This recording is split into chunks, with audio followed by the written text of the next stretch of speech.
महोदय,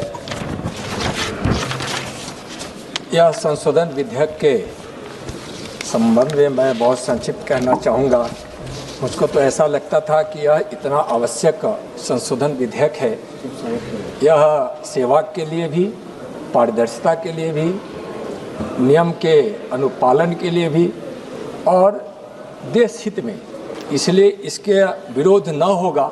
फिर भी विरोध किए गए हैं तो मैं उनको ज़रूर कहना चाहूँगा कि अधिनियम के क्रियान्वयन के दौरान आप सुनिए प्लीज।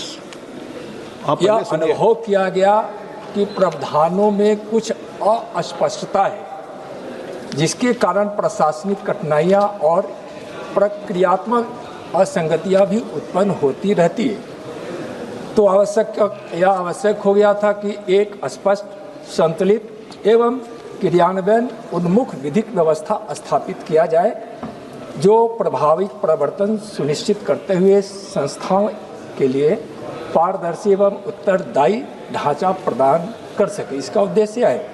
फिर भी महोदय, जो विरोध किया गया है, जो बातें कही गई है माननीय मनीष जी के द्वारा, 4 उन्होंने आपत्तियां के रूप में उन्होंने जो दर्ज कराया है, मैं बहुत स्पष्ट रूप से बताना चाहूँगा माननीय सदन को कि विधेयक में निहितकरण जो पहला उनका था, परिसंपत्तियों के प्रबंधन एवं उपयोग के लिए मूल नीति एवं सिद्धांत अधिनियम में ही निर्धारित किए गए हैं, अलग नहीं है। जबकि प्रक्रियात्मक एवं क्रियान्वयन संबंधी पहलुओं को नियमों के माध्यम से विनियमित करना एक स्थापित विधायी अभ्यास है। दूसरा महोदय, विधेयक में अस्थायी एवं अस्थायी निहितकरण के बीच स्पष्ट भेद किया गया है, जिसमें संस्था को अपनी स्थिति नियमित करने का अवसर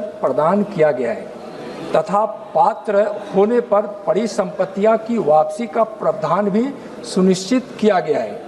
तीसरा महोदय, कि नामित प्राधिकरण को दिए गए अधिकार विधेयक के भीतर निर्धारित शर्तों एवं नियंत्रणों के अधीन है तथा उनके निर्णय न्यायिक समीक्षा के अधीन रहते हैं।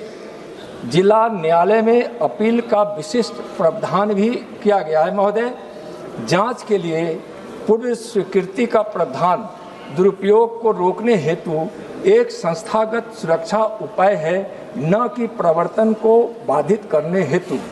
साथ ही विधेयक का उद्देश्य वैध गतिविधियों को प्रभावित करना नहीं, बल्कि विदेशी अविदाय के उपयोग को पारदर्शी एवं उत्तरदायी बनाना है।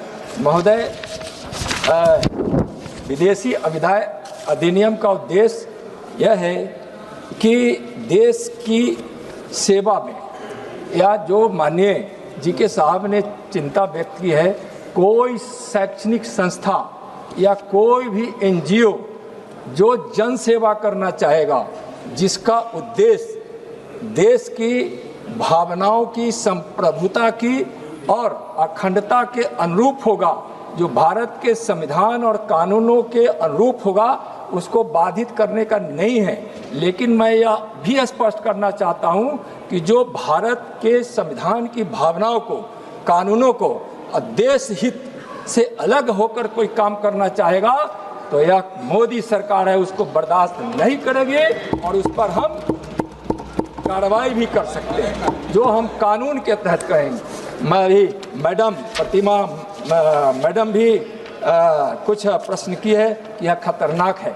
खतरनाक उनके लिए है जिनकी नीयत में खोट होगी, जो विदेशी अनुदान सहयोग लेकर यहाँ, या जो अवैध रूप से धन परिवर्तन करना चाहे, जबरदस्ती करना चाहे, छल करना चाहे, या उस अविदाय के माध्यम से अपने परिवार को या अपनी संस्था को जो निजी लाभ पहुंचाना चाहे, उसके लिए यह खतरनाक जरूर है। महोदय, यह संस्थागत नियमों का कहीं उल्लंघन नहीं है। इसलिए महोदय, मेरा अनुरोध है इस सदन से कि यह सदन विधेयक का समर्थन करे और मैं इन्हीं शब्दों के साथ इस विधेयक को विचारार्थ प्रस्तुत करता हूं। प्रश्न ये है कि विधेयक को पुनर्स्थापित करने की अनुमति प्रदान की जाए।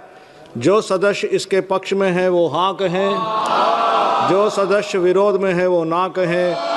मेरे विचार में निर्णय हाँ वालों के पक्ष में हुआ, हाँ वालों के पक्ष में हुआ। अनुमति प्रदान की जाती है। माननीय मंत्री जी अब विधेयक पुनर्स्थापित करें।